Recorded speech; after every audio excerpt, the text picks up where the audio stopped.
meus amores, tudo bem? Então, vamos para mais uma aula hoje, onde nós vamos falar sobre como separar misturas homogêneas. Nós vimos na nossa última aula que quando nós juntamos substâncias puras, nós formamos misturas.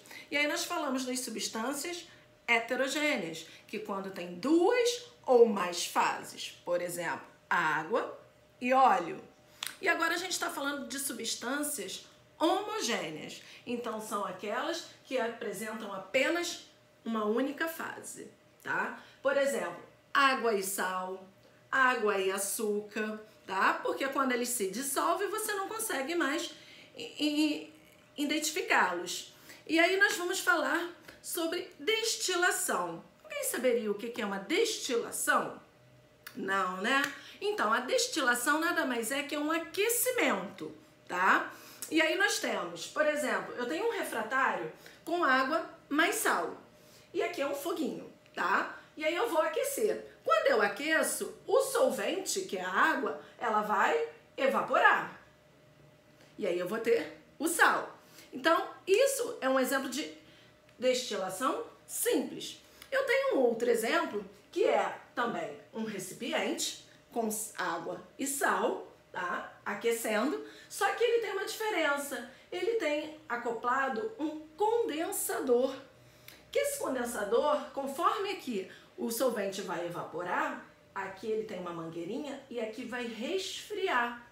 Então, o que vai acontecer? Conforme esse solvente, ele sobe, aqui ele vai sofrer uma condensação, vai voltar ao seu estado líquido, e aí nós vamos ter aqui nesse outro recipiente somente a água. Então, vamos conseguir tirar a água e ali ficaria todo o sal. A destilação simples, ela acontece entre um líquido mais um sólido. E temos também a destilação fracionada. A destilação fracionada é líquido mais líquido. Por exemplo, vou dar um exemplo. Quando nós pegamos uma solução aquosa de acetona, todo mundo conhece, as meninas principalmente, aquilo que a gente faz as unhas, tira lá o esmaltezinho para ficarmos bonitas. Então, aquela solução aquosa de acetona, ela contém água mais o composto de acetona, tá? Por exemplo, eu tenho um recipiente onde eu vou estar colocando essa substância.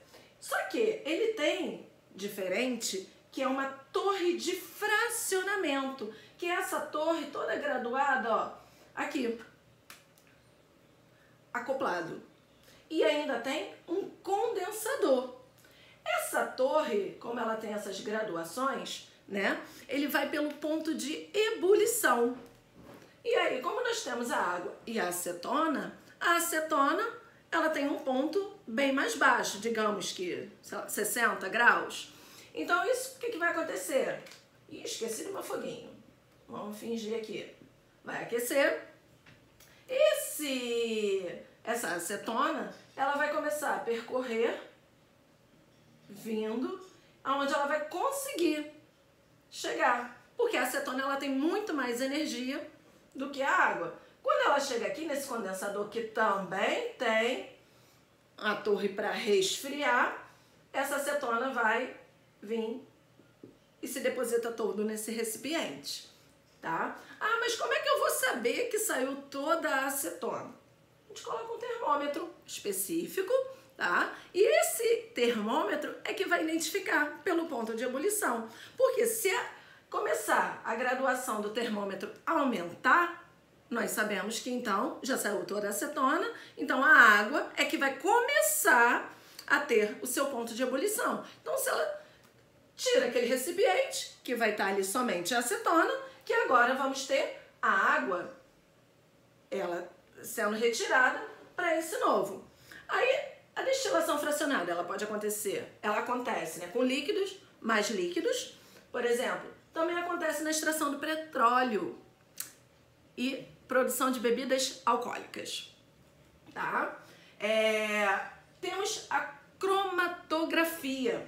A cromatografia, ela é um processo em que um solvente é usado para separar os muitos componentes de uma mistura complexa. Por exemplo, quando a gente pega um papel e escreve com a caneta, e sem querer ele molha. Não muda a cor? É isso. Porque a água se absorveu. Então, esse tipo de separação, ele é utilizado também na urina, para detectar quando tem uso de drogas, exames antidoping, né? E aí, nós temos esses tipos de separação de homogênea, tá? Todos esses são ideais para separar. Espero que vocês tenham curtido, dado o joinha na nossa aula e não esqueçam, façam os exercícios, ok? Um beijo, até a nossa próxima aula.